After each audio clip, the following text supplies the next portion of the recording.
Hello, good morning my dear students.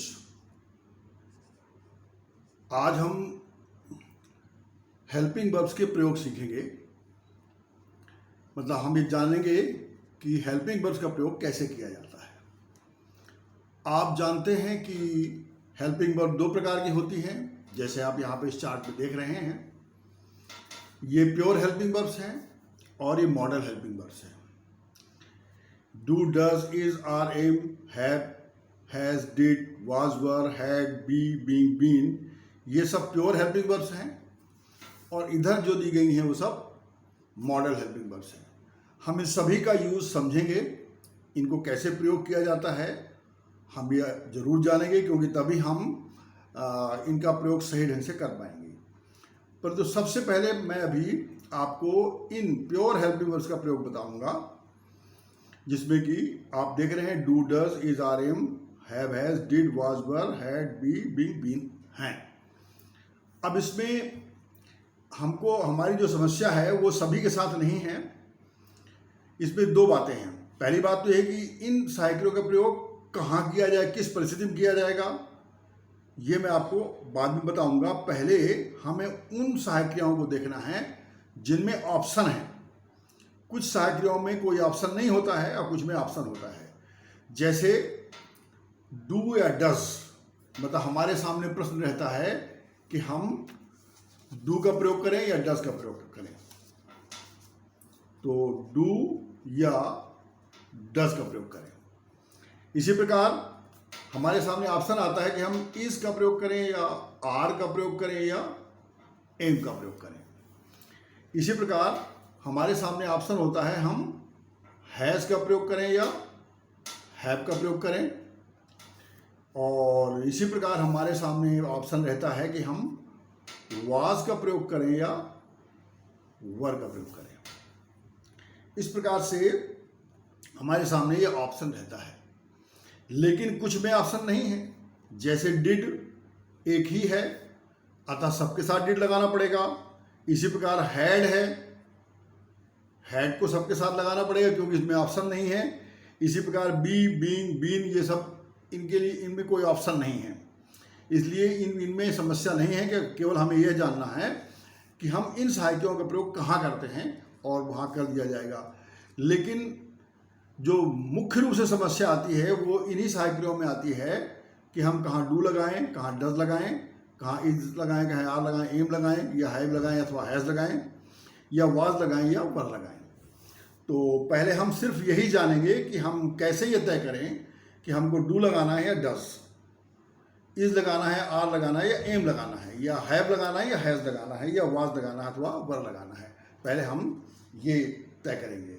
अब इसके लिए हमारे सामने एक चार्ट है, आप ये देख सकते हैं इस चार्ट में। इसमें आप देख सकते हैं कि हम यहाँ पर ये सभी ही, सी, इट, एनी नेम या सिंगुलर नाउन के साथ में हम इन सहायक क्रियाओं का प्रयोग करते हैं। आप यहाँ पर देख सकते हैं वर्ब फर्स्ट फॉर्म में S, S, does, is, has या वाज है। और we, they, any plural noun, any plural noun के साथ में वर्ब का first form do, are, have या वर का प्रयोग करते हैं। यू के साथ में इनका प्रयोग करते हैं और आई के साथ में देख रहे हैं इनका प्रयोग करते हैं। तो इसको समझने के लिए हमें एक खास प्रकार के सिद्धांत को समझना जरूरी है, और उस सिद्धांत का नाम है सब्जेक्ट वर्ब एग्रीमेंट। तो अगर हम सब्जेक्ट वर्ब एग्रीमेंट जान जाएंगे तो हम इनका प्रयोग सही ढंग से कर सकते हैं। मैं अभी आपके इस चार्ट के साथ में बाद में आपको बताऊंगा। पहले हम ये समझ लेते हैं कि सब्जेक्ट वर्ब एग्रीमेंट है क्या। तो आपके सामने यहाँ पर आप देख सकते हैं कि ये है subject verb agreement. Subject verb agreement का मतलब ये होता है कि a verb is always used according to its subject. एक वर्ब को हमेशा उसके सब्जेक्ट के अनुसार ही प्रयोग किया जाता है। जैसे आप देख रहे हैं यहाँ पर ही इज प्लेइंग हॉकी, यहाँ पर लिखा हुआ है। मान लीजिए ये वाक्य लिखा है ही इज प्लेइंग हॉकी, और मैं आपसे कहूँ कि आप ही की जगह पर दे का प्रयोग कर दीजिए, तो निश्चित रूप से आप कहेंगे कि हम ही के साथ तो हमने इज लगाया है, लेकिन हमें दे के साथ में आर लगाना पड़ेगा, वरना हमारा वाक्य गलत हो जाएगा। बस इसी हम सिद्धांत को कहते हैं सब्जेक्ट वर्ब एग्रीमेंट। कहने का मतलब यह है कि इज आपने प्रयोग किया सब्जेक्ट ही के अनुसार, और यहाँ पर आर आप प्रयोग कर रहे हैं सब्जेक्ट दे के अनुसार। मतलब जैसा सब्जेक्ट होता है वैसी ही हमको वर्ब लगानी पड़ती है। अब सब्जेक्ट वर्ब एग्रीमेंट का जो नियम है वो ये है, a singular subject takes a singular verb. एक जो सिंगुलर सब्जेक्ट होता है वो हमेशा एक सिंगुलर वर्ब लेता है, और and a plural subject takes a plural verb. और एक प्लूरल सब्जेक्ट अगर होता है तो वो हमेशा एक प्लूरल वर्ब लेता है। अब हो सकता है आपको सिंगुलर और प्लूरल ही न मालूम हो, तो सभी प्रकार की समस्याओं का निदान करते हुए मैं आपको यहाँ पर सिंगुलर और प्लूरल भी समझा देता हूँ, ताकि हो सकता है कुछ लोगों को सिंगुलर प्लूरल भी न मालूम हो। तो इसलिए जो है सिंगुलर का मतलब होता है एक वचन, यानी कोई चीज़ जो गिनती में एक है, जैसे a boy, a girl, a dog, a pen, he माने कोई व्यक्ति पुरुष ही है, एक ही है, शी कोई महिला या लड़की एक ही है, इट कोई बेजान चीज या जानवर जो एक ही है। तो अगर वो गिनती में एक है तो इसका मतलब हम उसे सिंगुलर कहेंगे। इसी प्रकार प्लूरल बहुवचन है, मतलब गिनती में एक से ज़्यादा है, अर्थात कोई भी चीज़ जो गिनती में एक से ज़्यादा हो तो उसे हम कहते हैं प्लूरल। जैसे बॉयज़, ए बॉय तो सिंगुलर है क्योंकि एक है, बॉयज़ का मतलब हो गया एक से अधिक माने कई। इसी प्रकार गर्ल्स लड़कियां, डॉग्स कुत्ते, पेन्स पेन कई पेन, दे माने वे माने कई। तो मेरा ख्याल है आपको सिंगुलर और प्लूरल समझ में आ गया होगा। अब हम फिर से इसी सब्जेक्ट वर्ब एग्रीमेंट में आते हैं जो मैं आपको बता रहा था। तो यहाँ पर आपको ये समझना है कि a singular subject takes a singular verb. अगर कोई सब्जेक्ट सिंगुलर है तो हमेशा सिंगुलर वर्ब लेगा, और अगर कोई प्लूरल सब्जेक्ट है तो वो हमेशा एक प्लूरल वर्ब लेगा। तो हमने जो है अब यहाँ पर इस चार्ट में हमने बनाया हुआ है चार्ट में, और इनको सिंगुलर और प्लूरल में ही डिवाइड कर दिया है। तो यहाँ पर आप देख सकते हैं कि he she it any name singular noun, ये जो है ये सिंगुलर है, सभी सिंगुलर हैं, और ये क्रियाएं सहायक भी सिंगुलर हैं। जैसे वर्ब के फर्स्ट फॉर्म में एस एस लगाएंगे तो मतलब वो सिंगुलर वर्ब कहलाएगी। इसके बाद आप देख रहे हैं यहाँ पर 10 सिंगुलर है, और इस सिंगुलर है, और हैज सिंगुलर है, और वाज सिंगुलर है। अब सिंगुलर सहायक क्रियाओं की खास बात ये होती है कि इनका एंड हमेशा एस में होता है, मतलब इनके अंत में हमेशा एस आता है। जैसे आप देख रहे हैं यहाँ पर वाज में एस है, और हैज में एस है, और इज में एस है, डज के अंत में भी एस आया है, और वर्ब फर्स्ट फॉर्म में हम एस लगाते हैं।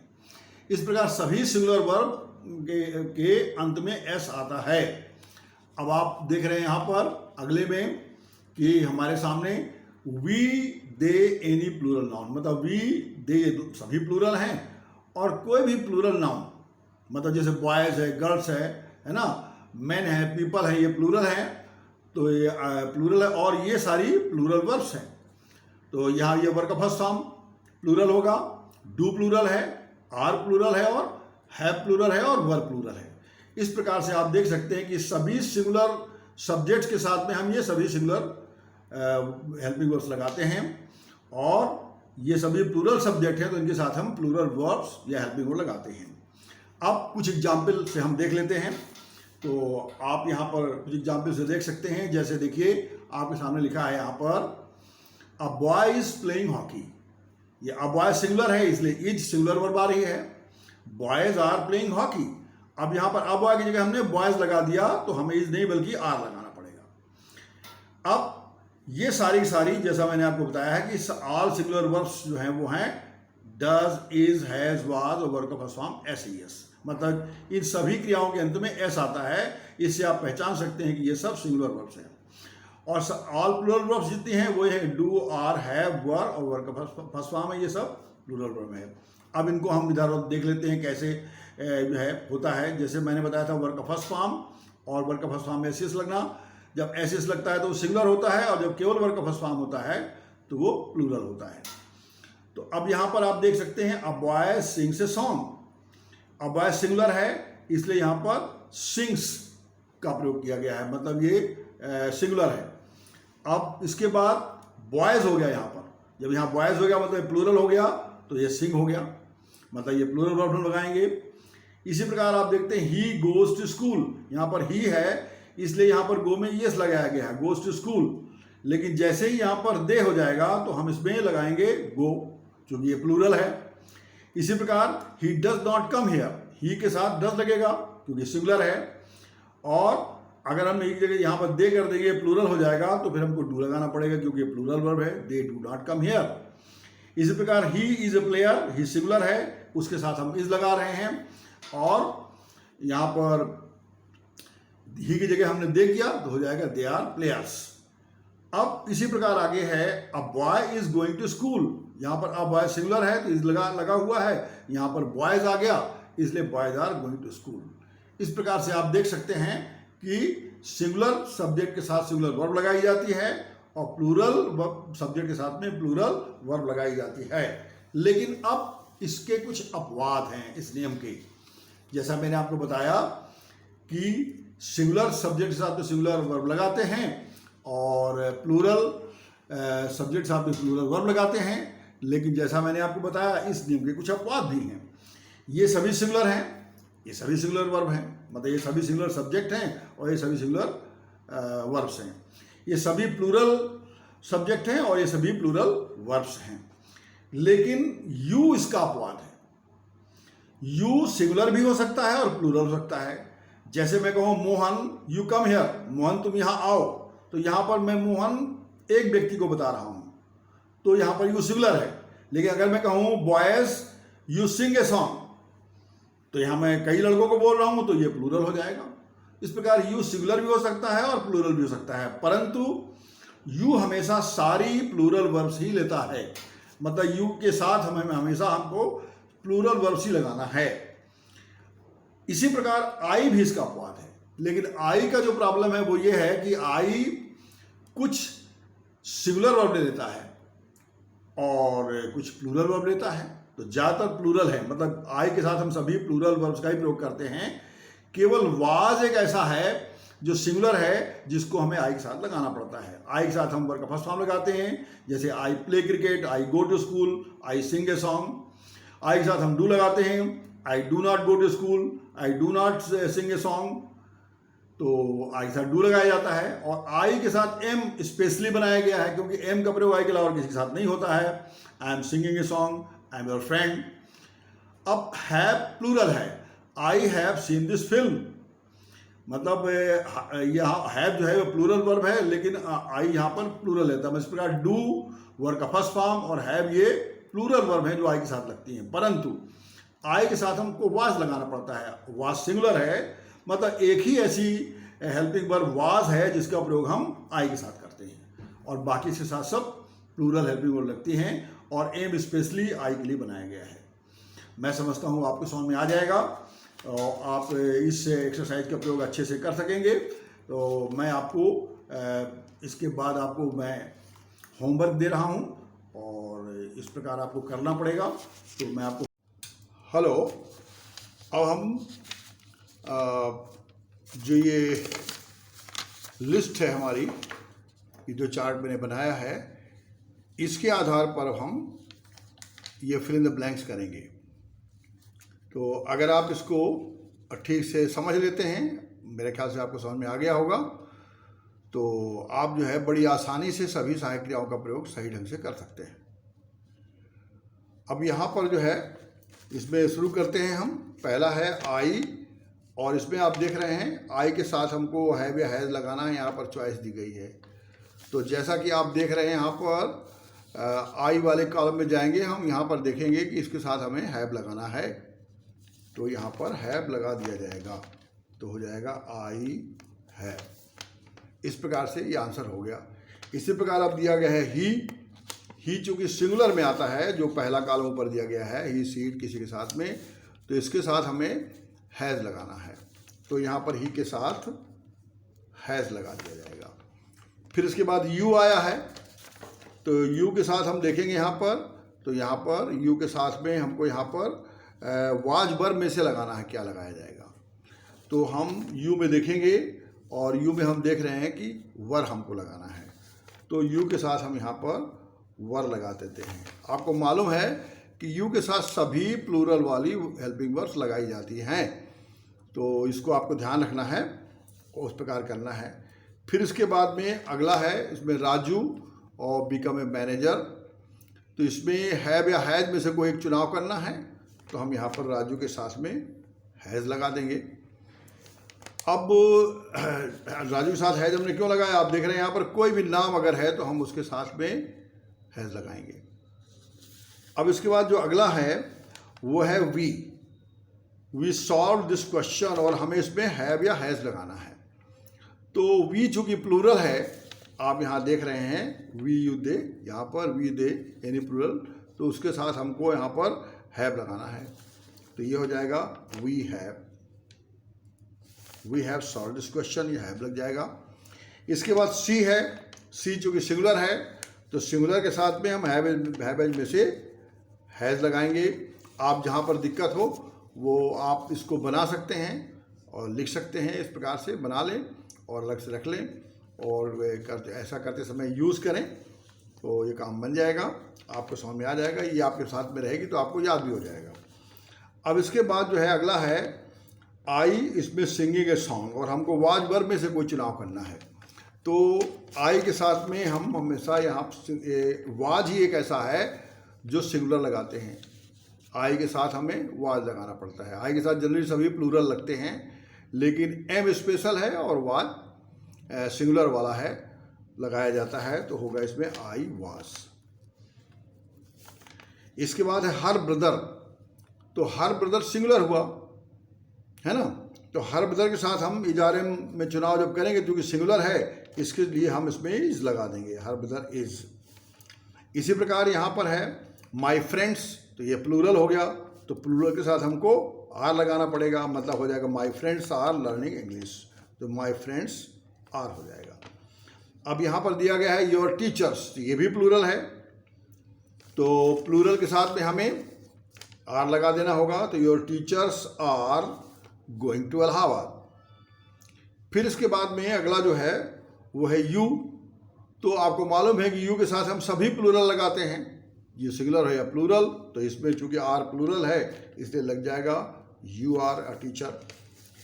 अब इसके बाद यहाँ पर आई और यहाँ पर खालिस्तान है द पुअर, तो हमको यहाँ पर हेल्प या हेल्प्स लगाना है, इसमें से चुनाव करना है। तो हम आई वाले कॉलम में जाएंगे, ये देख रहे हैं यहाँ पर आई, और आई के साथ हमें वर्ब का फर्स्ट फॉर्म बताया गया है लगाने के लिए, जबकि यहाँ पर ऊपर आप देख रहे हैं ही सी के साथ में वर्ब के फर्स्ट फॉर्म में एस या ई एस भी लगाना पड़ेगा। तो चूंकि केवल हमें फर्स्ट फॉर्म लगाना है इसलिए हम यहाँ पर आई के साथ में हेल्प का चुनाव करेंगे, हेल्प्स जिसमें एस लगा है उसको नहीं लगाएंगे, हम केवल फर्स्ट फॉर्म लगाएंगे, क्योंकि इसमें आई के साथ फर्स्ट फॉर्म लगाने के लिए बोल रहा है। तो ये हो जाएगा आई हेल्प द पुअर। इसी प्रकार इसमें महेश और खालिस्तान टी है, टेक या टेक्स करना है, तो महेश चूँकि सिंगुलर है, यहाँ पर कोई नाम में आता है इसलिए वर्ब के फर्स्ट फॉर्म में ऐसे एस लगाना पड़ेगा, तो ये हो जाएगा महेश टेक्स टी हो जाएगा, महेश टेक्स टी। अब यहाँ पर वी है, वी चूँकि प्लूरल है, यहाँ पर आप देख रहे हैं तो इसमें वर्ब का फर्स्ट फॉर्म लगेगा, तो ये हो जाएगा we see a film daily. इसी प्रकार यहाँ पर आई है, तो आई के साथ में भी फर्स्ट फॉर्म लगेगा जैसा आप देख रहे हैं, तो हो जाएगा I want to write a letter, तो ये हो जाएगा I want to write a letter, यहाँ वॉन्ट और वॉन्ट्स में चुनाव करना है। अब इसके बाद अगला जो है आई नॉट गो टू सिनेमा, इसमें डू डज में से चुनाव करना है, तो वही बात है, यहाँ पर आप देख रहे हैं यहाँ पर आई के साथ हम डू लगाएंगे, तो हो जाएगा I do not go to cinema, ये हो जाएगा। अब इसके बाद जो है कुछ और भी हैं, जैसे यहाँ पर आया है ही और not come here, do does लगाना है, तो ही के साथ में यहाँ पर आप देख रहे हैं ही सी इट, इसके साथ में यहाँ पर डज है, डज लगाना पड़ेगा, तो हो जाएगा ही डज नॉट कम हियर, तो यहाँ पर हम डज लगा देंगे। इसी प्रकार वी प्लूरल है और प्लूरल के साथ में हमें डू लगाना पड़ेगा, तो हो जाएगा we do not play hockey. इसी प्रकार सी भी सिंगुलर है, तो सी के साथ हमको डज लगाना पड़ेगा, तो हो जाएगा सी डज नॉट लिव हियर। इसी प्रकार रवि भी सिंगुलर है तो उसके साथ भी डज लगेगा, तो हो जाएगा Ravi does not help me. तो इस प्रकार से आपकी एक्सरसाइज पूरी हो गई है। इसी प्रकार की आप एक्सरसाइज मतलब आप कर सकते हैं, और इसी को आप पुनः लिख करके आप चाहें तो कर सकते हैं जो मैंने किया है इसको।